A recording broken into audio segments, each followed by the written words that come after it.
अगर हम किसी शेयर में फिर स्टॉक में इन्वेस्ट करने की सोच रहे हैं, फिर प्लान कर रहे हैं, तो डेफिनेटली हमें पहले सेक्टर को एनालाइज करना चाहिए डीप में। क्या उस आने वाले टाइम में उस सेक्टर की ग्रोथ हो सकती है, क्या गवर्नमेंट के इनिशिएटिव है और किस तरह से उसकी पोटेंशियल ग्रोथ यहां से नजर आ रही है। ये सारी चीजों के बाद जब हम किसी सेक्टर को अच्छे से समझ जाते हैं, उसके बाद मेरा मानना है, फिर मुझे ऐसा लगता है कि जो हमारा स्टॉक सिलेक्शन हो जाता है या फिर इन्वेस्टमेंट में जहां भी हम करना चाहते हैं, वो ऑटोमेटिक ठीक हो जाता है, क्योंकि हमें पता है कौन सा सेक्टर आने वाले टाइम में ग्रो करेगा और उसके बेसिस पर हम कौन से स्टॉक को पिक कर सकते हैं। इंस्टेड ऑफ अगर हम ये जो एक फनल बना के अपनी रिसर्च करें, तो हम बिल्कुल एग्जीक्यूट ठीक से कर पाएंगे। तो इसके लिए आज हम बात करेंगे अमर राजा बैटरीज के कंपनीज के बारे में। जस्ट रिसेंटली उसके कल के दिन Q4 के रिजल्ट आए हैं, तो उसको समझने के लिए एक बार हम डीप में इस पूरा जो सेक्टर है उसके ऊपर ही समझ लेते हैं। उसके बाद Q4 को भी समझेंगे एंड चार्ट पर भी देखेंगे क्या reaction levels and target, and बाकी उसके फंडामेंटल एनालिसिस भी करेंगे। सबसे पहले इंडस्ट्री को समझने की कुछ कोशिश करते हैं, क्या चल रहा है इस इंडस्ट्री में। अगर इसके बात करते हैं इंडियन बैटरी मार्केट की बात करें, is expected to grow CAGR 15% 2020 से लेकर 2025 तक, यानी कि 2020 से लेकर 2025 के बीच में 15% से बढ़ने की इसकी एक्सपेक्टेशन रखी जा रही है, जो कि कम नहीं होता 15%। This is again good sign. वही बात करें, क्या सिर्फ गवर्नमेंट भी इनिशिएटिव ले रही है? गवर्नमेंट भी इनिशिएटिव ले रही है, इसीलिए आप ऐसा नहीं है कि ये जो सेक्टर है या फिर ये सेक्टर के जो शेयर हैं वो अब भागेंगे। ऑलरेडी उन्होंने कुछ अच्छा काम करना शुरू हो चुका है बैकएंड में, जो हमें अभी दिख नहीं रहा है। अगर उस चीज को आप जानना चाहते हो, तो आप उनके जब नंबर्स देखें क्वार्टरली बेसिस पे, या फिर उनके जो इंपॉर्टेंट फाइनेंशियल रेशियोज होते हैं वो आपको बढ़ते हुए नजर आएंगे, वो आपको चीजें बताएंगे। वहीं गवर्नमेंट की तरफ से बात करते हैं, इन इंडिया सेवरल गवर्नमेंट की जो प्रमोशनल एक्टिविटी है या फिर जो गवर्नमेंट के इनिशिएटिव है, जैसे कि फ्यूल सेविंग इनिशिएटिव जो एक इंपॉर्टेंट होता है, एंड दूसरा clean fuel based automatic technologies. ये काफी इंपॉर्टेंट है, जो गवर्नमेंट चाहती है कि, क्योंकि पॉल्यूशन की बात करें या फिर पेट्रोल की फ्यूल की बात करें, काफी सारी चीजें, पॉल्यूशन काफी ज्यादा है, तो उसे कंट्रोल करने के लिए ये भी एक चीज हो सकता है। एंड गवर्नमेंट का ऑलरेडी फोकस बना हुआ है। उसके बाद जो हमारे लिए इंपॉर्टेंट हो जाता है इस सेक्टर में जानने के लिए, कि इसके अलावा गवर्नमेंट और क्या कर रही है, उस चीज को हम जाने। लेकिन उससे पहले एक चीज हम जान लेते हैं कि इस सेगमेंट की अगर बात करें, दो टाइप के प्लेयर होते हैं हर सेगमेंट की बात करें। एक होते हैं ऑर्गेनाइज्ड, एक होता है अनऑर्गेनाइज्ड। ऑर्गेनाइज्ड की अगर बात करें, जो वो लोग होते हैं जो एक ब्रांड होते हैं, जो अच्छे से अपना काम करते हैं, जैसे कि जो ऑर्गेनाइज कंपनीज होते हैं वो सेल करते हैं ब्रांड जो बैटरीज होते हैं विथ वारंटी करते हैं, एंड बाकी सर्विसेज भी उसके बाद देते हैं। और वहीं बात करें अनऑर्गेनाइज की बात करें, दे प्रोवाइड नो वारंटी और आफ्टर सेल सर्विसेज। तो ऐसे में क्या होता है, काफी सारी दिक्कतें हो जाती हैं कस्टमर को, कंज्यूमर को। तो ऐसे में बहुत सारे जो कंज्यूमर है या फिर हम और आप भी चाहेंगे कि एक बार जहां से हम कोई चीज को परचेस करें तो ब्रांडेड से ही लिया जाए या फिर ऑर्गेनाइज प्लेयर से ही लिया जाए। तो एक इस तरह से इनको फायदा होता है। वहीं दूसरी बात करें, जब तक GST नहीं आया था तब तक जो ऑर्गेनाइज प्लेयर थे वो मनमानी की थोड़ा सा मनमानी करते थे, एंड उसके बाद जब से GST आ चुका तो इसके बाद उनको काफी सारी दिक्कतें हो चुकी हैं। तो इसके बाद एक और जो रीजन आ जाता है, जो ऑर्गेनाइज प्लेयर हो उनको ज्यादा बेनिफिट इस चीज से मिलता है। अब दूसरी बात करें यहां से, जो हमने जस्ट अभी बात की थी गवर्नमेंट की तरफ से, एक तो हमने क्लीन एंड ग्रीन एनर्जी को हमने बात कर लिया था यहां। उसके बाद जो गवर्नमेंट चाहती है, जो गवर्नमेंट का टारगेट है 2030 तक, 2030 तक की बात करें, तो 30% इलेक्ट्रिक व्हीकल एडॉप्शन बाय 2030। आप समझ रहे हो कि मतलब 30% जो गवर्नमेंट का टारगेट है, वो इतने परसेंट जो व्हीकल है उनको इलेक्ट्रिफिकेशन में कन्वर्ट करने की, या फिर इतना होना चाहिए। वो सेगमेंट में भी हो सकते हैं, 2 व्हीलर सेगमेंट के भी हो सकते हैं, 3 व्हीलर के भी हो सकते हैं, या फिर कमर्शियल व्हीकल भी हो सकते हैं। तो आप समझ सकते हो अभी जिस चीज की जब शुरू हुई है 2030 तक का, जो कि एक, और 30% व्हीकल को इलेक्ट्रिफिकेशन करना, जो एक बहुत बड़ा नंबर और टारगेट हो सकता है, किस तरह से अचीव होगा ये तो हमें टाइम बताएगा। लेकिन ये सेक्टर में अभी बहुत ज्यादा भागा नहीं है, एंड बहुत ज्यादा शेयर अभी भी इसमें भागे नहीं है।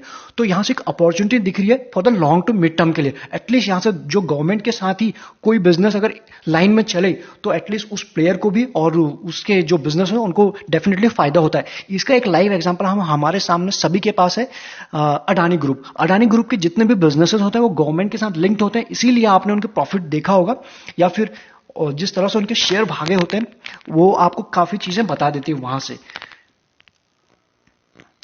तो यहां से मुझे इस सेक्टर में काफी पोटेंशियल नजर आता है। इससे पहले जस्ट हमने 2-3 दिन पहले एक्साइड इंडस्ट्री के ऊपर वीडियो बनाया था, चाहे तो आप उसको भी देख सकते हैं, क्योंकि ये मेजर प्लेयर होते हैं इस इंडस्ट्री में और इनको डेफिनेटली यहां से बेनिफिट होता हुआ नजर आएगा।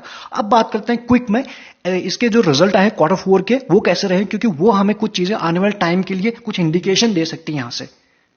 अभी आपके सामने क्वार्टर 4 का रिजल्ट है अमर राजा का। हम पूरा बैलेंस शीट ओपन नहीं करेंगे, जो मेन की फैक्टर होते हैं हमें जानना, वो आपके सामने सारे के सारे स्टॉक इस वक्त मौजूद हैं। सबसे पहले अगर हम बात करें टोटल इनकम की, टोटल इनकम आप देखोगे YoY बेसिस पे 32.96 यानी ऑलमोस्ट 33% की जंप आई है टोटल इनकम में YoY बेसिस पे। ये हमारे लिए अच्छी बात होती है। लेकिन क्वार्टर 4 की अगर बात करें 7.25% की इसमें जंप आई है, जो कि आप कह सकते हो इनलाइन है।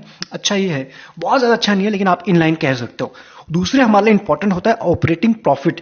ये इसको भी अगर हम देखें तो YoY बेसिस पर 36.64 की जंप आई है। अगेन दिस इज गुड, हमारे लिए अच्छा होता है। लेकिन क्वार्टर बेसिस पे नॉट इवन 1% आप यहां पर देख सकते हो।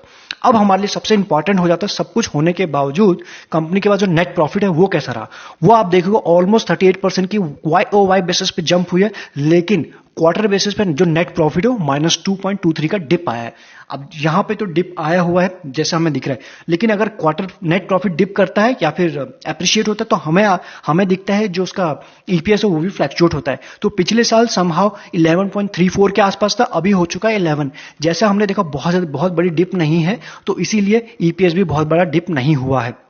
दूसरी चीज, ऑपरेटिंग मार्जिन की बात करें, ऑपरेटिंग मार्जिन आपको किस तरह से इस बार 10.91 दिख रहे हैं, जो पिछली बार 11.62 थे। तो इस तरह से आपको operating margin and net margin दिख रहे हैं। आपको YoY बेसिस पर अच्छे रिजल्ट दिख रहे हैं, लेकिन क्वार्टर बेसिस पे हमें थोड़े से मिले जुले दिख रहे हैं, या फिर आप कह सकते हो इनलाइन है। वहीं इसके बाद कुछ इंपॉर्टेंट जो रेशियोज होते हैं उसके ऊपर ध्यान दें, जो हमने आपको कल भी बताया था। कल के वीडियोस अगर आप नहीं देखें तो प्लीज जाके चेकआउट कर सकते हैं, मंडे को कुछ हेल्प हो सकती है। ईपीएस आप इसको देखोगे तो 11 के आसपास है एंड टोटल डेट 46 के आसपास है, यानी कि ऑलमोस्ट बड़ी कंपनी है। 46 के लिए इसे कुछ नहीं है, आप इसे कह सकते हो नेग्लिजिबल कह सकते हो। लेकिन उसके बाद जो हमारे थर्ड इंपॉर्टेंट काफी हो जाता है, कैश फ्लो पर शेयर, ये काफी हमारे लिए इंपॉर्टेंट है। ये आ रहा है 68, लेकिन इससे ज्यादा सबसे ज्यादा इन चारों में अगर कुछ इंपॉर्टेंट होता है तो हमारे लिए फ्री कैश फ्लो हो जाता है। क्योंकि कंपनी ने सब कुछ, जितना पैसा आया सब कुछ रिटर्न दे, सब कुछ अपना एक्सपेंस खर्च करने के बाद, जितना अगर लोन लिया है तो वो इंटरेस्ट पे करने के बाद, सब कुछ देने के बाद जो कंपनी का फ्री कैश फ्लो हो जाता है वो काफी इंपॉर्टेंट होता है। वो हमें कंपनी की हेल्थ बताता है, या फिर बैलेंस शीट कितना स्ट्रांग है, कितना हेल्दी है, वो हमें बताता है। तो अभी भी कंपनी के पास अच्छा खासा है, आपको ये दिख रहा है 21 से ऊपर 21.53 CR का आसपास में दिख रहा है, जो अगेन हमारे लिए पॉजिटिव होता है। इससे कंपनी कुछ भी कर सकती है, चाहे तो कंपनी कहीं इन्वेस्ट करते, चाहे तो कंपनी डिविडेंड बांट दे, चाहे तो कंपनी कहीं म्यूचुअल फंड में लगा दे, जो चाहे उससे कर सकती है। या फिर चाहे तो कंपनी इनोवेशन में कर सकती है। अगर कंपनी के पास फ्री कैश फ्लो होगा तभी वो कंपटीशन से फाइट कर सकती है, या फिर बाकी चीजें अपनी ग्रोथ में लगा सकती है। तो इसलिए ये चीज हमारे देखना हमारे लिए इंपॉर्टेंट हो जाता है।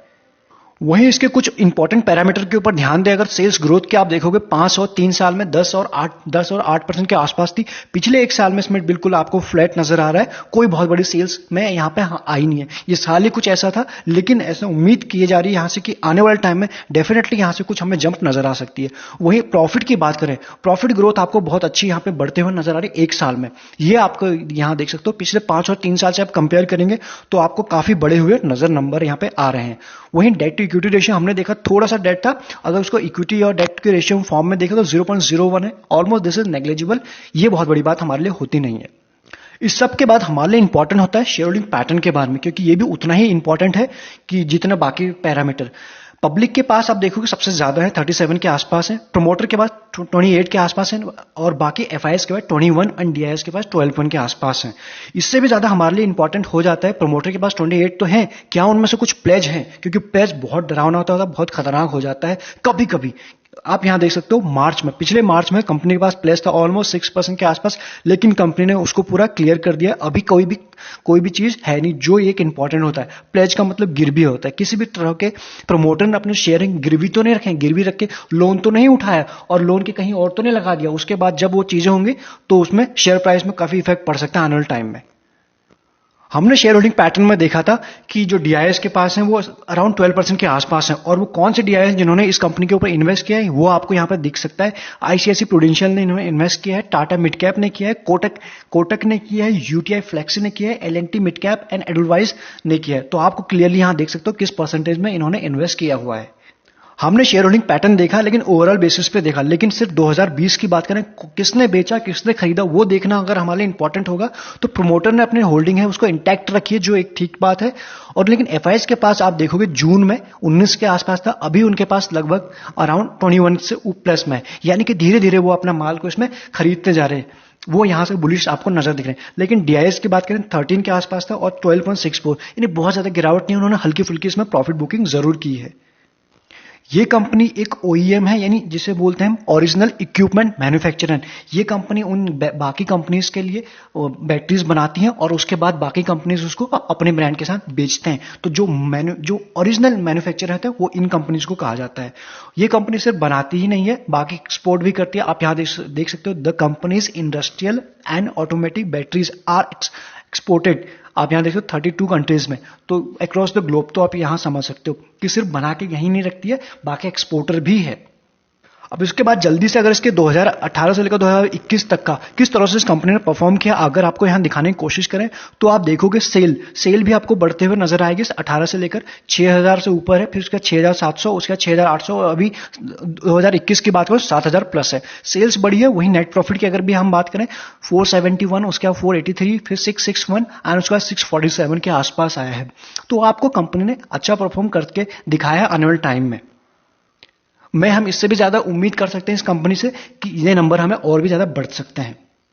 वही मार्केट में जानकारों के माने जो एनालिस्ट बैठे हैं 39% इस वक्त इस शेयर के ऊपर बुलिश हैं, बाकी लोग नहीं है। तो आगे आपको क्या करना, आप अपने एनालिस्ट को आपको जरूर करने हैं, या फिर जिनसे आप पूछते हैं जो आपके एडवाइजर हैं उनसे एक बार जरूर पूछ लीजिएगा। बात करें रिटर्न की, किस तरह से कंपनी ने अभी तक रिटर्न दिया अपने शेयर होल्डर को, तो आप देख सकते हो 3 साल में -2% के रिटर्न दिए हैं, 2 साल में 25% के रिटर्न पॉजिटिव में, 1 साल में 32, और बाकी 6 मंथ में कंपनी अभी तक एज ऑफ नाउ भागे नहीं है। वाईटीडी की बात करें, यानी ईयर टिल डेट की बात करें 2021 जनवरी 1 जनवरी से अभी तक की बात करें तो -14 पॉइंट से प्लस में नेगेटिव में है अभी तक एज ऑफ नाउ। वही वैल्यूएशन की अगर हम बात करें तो इंडस्ट्री पी आपको दिख रहा है 21 के आसपास और इसका पी दिख रहा है आपको 22 के आसपास। तो पी रेशियो के हिसाब से अगर सिर्फ देखा जाए तो आपको एक ठीक ठाक रेंज में आपको मिल रहा है, आपको बहुत ज्यादा ओवर वैल्यूड नहीं मिल रहा है, ये फेयरली वैल्यूड मिल रहा है। वहीं डिलीवरी की बात करें आखिरी ट्रेडिंग सेशन के दिन आप यहां देख सकते हो 24+ जो लोग हैं उसको अपने डीमेट अकाउंट में लेके गए हैं। लेकिन डिविडेंड यील्ड की बात करें आप यहां पर देखोगे तो आपको 1.39 के आसपास है, यानी कि डिविडेंड यील्ड 1 से ऊपर है, अच्छी बात है। ओवरऑल ईपीएस की अगर बात करें 34 के आसपास है, ये भी एक अच्छा नंबर होता है हमारे लिए। इससे पहले हम यहां से रिवाइवल आते हुए दिख सकता है, तो इसलिए यहां से काफी इंपॉर्टेंट हो जाता है। वहीं अगर प्राइस एक्शन की बात करें तो ये प्राइस एक्शन की अगर आप ये देखोगे ये काफी इंपॉर्टेंट है। ये जो लेवल है ये सपोर्ट है, सेकंड ये सपोर्ट है, उसके बाद ये एक सपोर्ट है, उसके बाद ये एक सपोर्ट है एंड उसके बाद ये सपोर्ट, यानी एक इंपॉर्टेंट सपोर्ट के ऊपर है। यहां से as of now price action के बेसिस पे देखने पे लगता है कि यहां से नीचे नहीं जाना चाहिए, प्लस इंडस्ट्री में ग्रोथ भी है आने वाले टाइम में। तो मंथली बेसिस पर देखा, अभी अगर हम इसको देखें जरा सा वीकली के बेसिस तब थोड़ा सा पिक्चर और ज्यादा समझ में आएगी। अब आप देख सकते हो यहां पर पिछले कई दिनों से अपने मूविंग एवरेजेस के सपोर्ट लेने की कोशिश कर रहा है, और अगर आप ये देखोगे ये लेवल ये सारे हर एक वीक को एक कैंडल रिप्रेजेंट कर रही है। तो 6 वीक से लगभग ये एक ही प्राइस पे कंसोलिडेट कर रहा है, और ये अच्छी बात होती है जब भी कोई प्राइस डाउन ट्रेंड से अगर कहीं डाउन ट्रेंड में हो और कंसोलिडेट कर रहा है तो वहां से और इंपॉर्टेंट सपोर्ट के आसपास हो, तो हमारे लिए एक इंपॉर्टेंट हो जाता है नजर में रखना कि यहां से कुछ रिवाइवल रिबाउंड आ सकता है। तो वीकली पर भी हमने देखा ऑल्दो यहां पे जो सपोर्ट लेने की कोशिश कर रहा है अपने ब्लू लाइन 200 मंथ और उसके येलो लाइन के आसपास कर रहा है, लेकिन अभी भी 20 मंथ से नीचे है, तो वीक से नीचे है। लेकिन ये यहां से हमें जरूर ध्यान में रखना चाहिए इसको। अब अगर बात करते हैं वनडे के बेस पे तो आप देख सकते हो क्लियरली पिक्चर, वनडे पे काफी टाइम से ये 1000 के लेवल से यहां नीचे तक आ चुका है, लेकिन अब यहां से जस्ट इसने कुछ दिनों पहले इसमें कुछ मुझे यहां से रिवाइवल दिख रहा है। एक बार इसने कोशिश की थी अपने 20 डे को ब्रेक करने की, जैसे कि इसने अभी तक कभी भी नहीं किया। आप यहां पे क्लियरली देख सकते हो, यहां पे कोशिश किया, एक दिन ऊपर ही गया लेकिन सस्टेन नहीं कर पाया, अगले दिन प्रॉफिट बुकिंग आई और उसके बाद फिर से इसको ऊपर सस्टेन करने की कोशिश किया, और जो आखिरी ट्रेडिंग सेशन हुआ है उस दिन इस कंपनी ने एक कैंडल जो बनी है ये है तो रेड लेकिन ये बुलिश, इसको आप कह सकते हो। बुलिश का कंफर्मेशन हमें तब मिलेगा जब इसके बगल में एक और यहां पे ग्रीन कैंडल कोई बन जाए, तो हमें कंफर्म हो जाएगा कि यहां से अब यहां से ऊपर जा सकता है। इमीडिएट बेसिस पे ये लेवल आते हुए दिख सकते हैं, तो इसलिए इसमें रिस्क एंड रिवॉर्ड रेशियो की अगर बात करें काफी फेवरेबल नजर आ रहे हैं। तो क्या करना है क्या नहीं करना हमने इसको एक अच्छे से समझने की कोशिश किया। हो सकता है आप इसको आपके पास किसी ऊपर के लेवल से हो, अगर आपके पास ऊपर के लेवल से तो प्लीज बने रहिए। अगर आप चाहते तो एक्यूमुलेट कर सकते हैं आफ्टर कंफर्मेशन के बाद। एक बार थोड़ा सा कंफर्मेशन हो जाने दीजिए, कुछ टाइम ऑलरेडी इसने काफी टाइम से ये जो टाइम फ्रेम हमें दिख रहा है यहां पर बहुत टाइम फ्रेम से इस टाइम पे बिता दिया। अगर इसको नीचे जाना होता है तो ऑलरेडी इसने कहीं पे भी इतना टाइम बिताया नहीं है, और ऑलरेडी हमने देखा मंथली और वीकली पे एक अच्छे सपोर्ट के आसपास है, तो इसलिए नजर में रखना काफी इंपॉर्टेंट है। वैल्यू बाय हो सकता है।